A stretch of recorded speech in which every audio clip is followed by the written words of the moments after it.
is it the actual Martin Shkreli account, Scott? Do you know?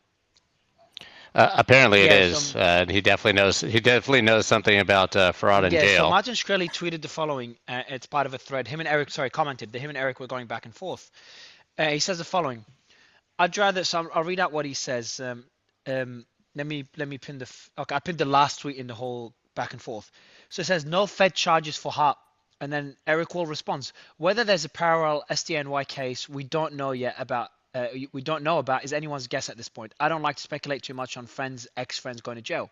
Then Shkreli goes, I'd rather no one went to jail, especially for financial crimes. But that's not the way the world works. I can't imagine the DOJ not copy-pasting this into an indictment. He'd be looking at life. And then Eric Wall says, are you sure? Please elaborate. And then Shkreli says, well, if you look at page 90 of the sentencing guidelines, I'm not sure if you've gone through that, David, which if you look up the sentencing chart in the same PDF is recommended life sentence. So if you look at, again, page 90 of the sentencing guidelines is already at 40 plus, over 40 points. With all the victims, it's a rough situation if he gets cuffed. So essentially what Martin Shkreli is saying is looking at life in prison based on this particular point. And I've pinned that last comment, David, for you. And that's the one I really wanted to elaborate on.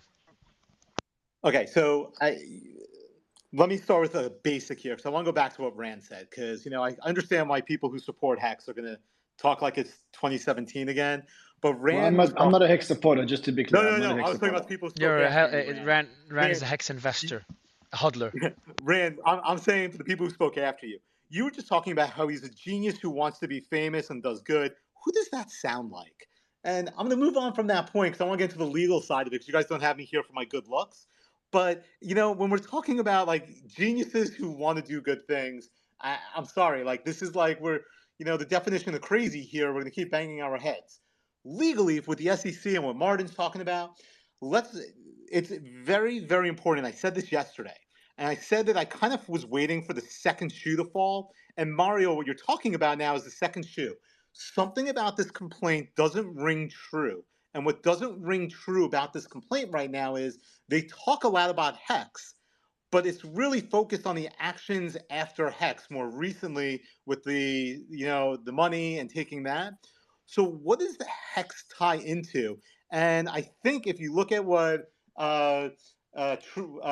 Truth Labs was doing, he's showing an interconnection between other shady businesses who we all think the SEC and DOJ are investigating right now.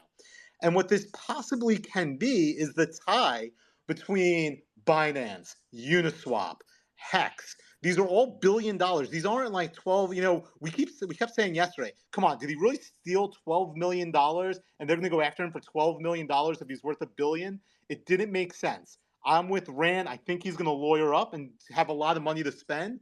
But if for some reason this guy just turned out to think he was smarter than everyone else in the room, all of these interviews that he gave, all of these things are going to bite him in the ass with the SEC. Everything he said from a historic perspective is wrong. It's going to kill him. And he's going to be hung out to dry on the unregistered sales of the security. Even Ripple agrees with that. Even the Ripple decision agrees with that.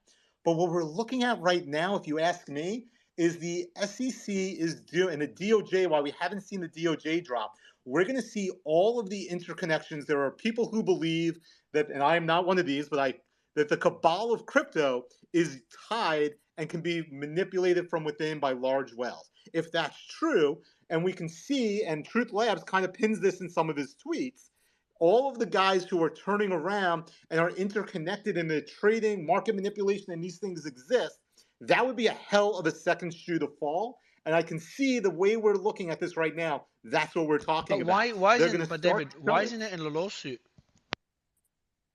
This is 4 years old. They are reactive.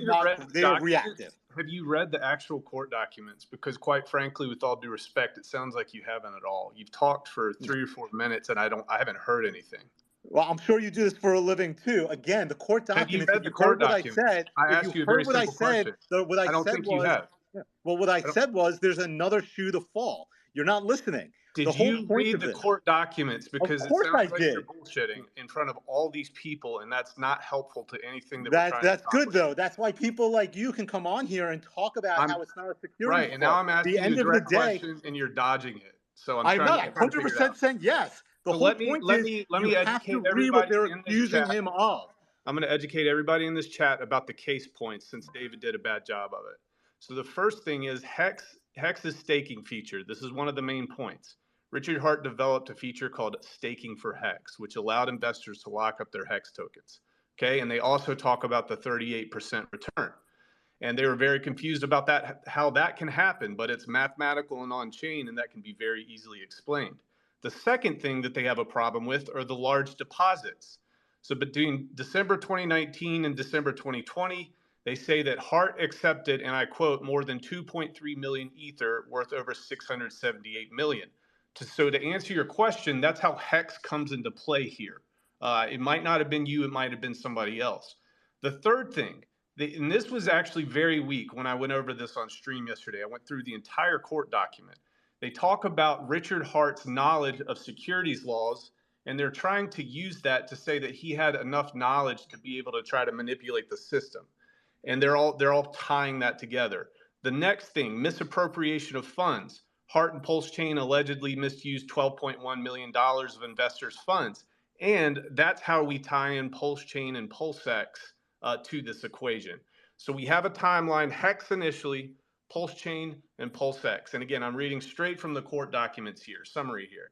Expectations of profits. So they were saying that people had expectations of profits. And obviously this is playing into the Howey test. And then the efforts of others, and then the common enterprise thing. Hey, Rags, really quickly. Yeah. And this is, I think that we all understand that we're going to, like I said, litigate this unregistered security thing with multiple projects, and nobody here is that concerned. But I mean, there's videos of him saying Hex is going to $1 million and, 40% a year interest, all these things. So, yeah, he said based on the thing that Hex was built on, could it?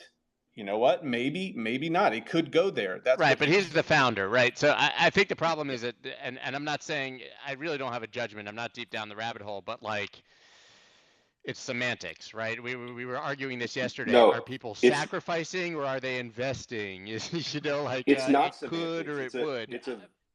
It's a very important point that everybody misses all the time. It's a design feature. Hex was designed to do a 10,000x. Well, right, pumponomics. I remember. Saying. I can't imagine that the SEC loves the term pumponomics. This is a joke. Claiming. I mean, this is a joke, especially with the videos that are out there. I mean, this is a joke that you're defending this. Did it do a 10,000x?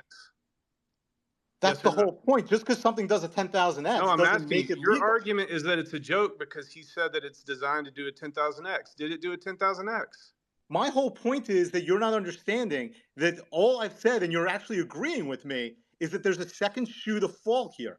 The opening, and this is the civil side of this, if the criminal side is bigger than this, the whole point of what's going on right now, we all agree on this channel, we've been talking about this for days, weeks, and months, is institutional different than private sales. No one's arguing whether or not you can do a private sale, whether or not that's going to hold up. The point here is the SEC has a slam dunk on the unregistered sales. Done. We all basically agree with that. The second point is all whether crypto tokens ever. Criminal. I don't agree with that. Sorry, don't agree. Not legal, but don't agree. Well, if you're right, then it's true for all ERC20s ever, right?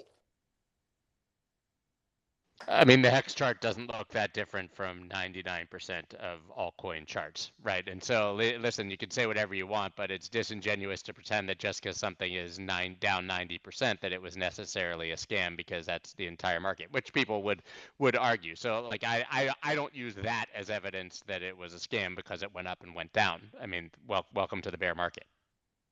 No, I don't think anyone was saying that. I'm saying that all the mechanics, all the market making, all the liquidity, what is it actually when you look at it under one lens or the other? It seems to me like if anything else, most people who are intellectually honest will agree that Richard Hart made efforts to comply, like to try to sneak through. I mean, I think that's his biggest problem, right? He made these legal arguments in his head, like convinced himself. Semantics. Yeah, he convinced himself that they're foolproof. Right. If he in his mind said, hey, this is a sacrifice and not an investment, that would protect him. Right. Right. Everyone in the room knows it's an ICO.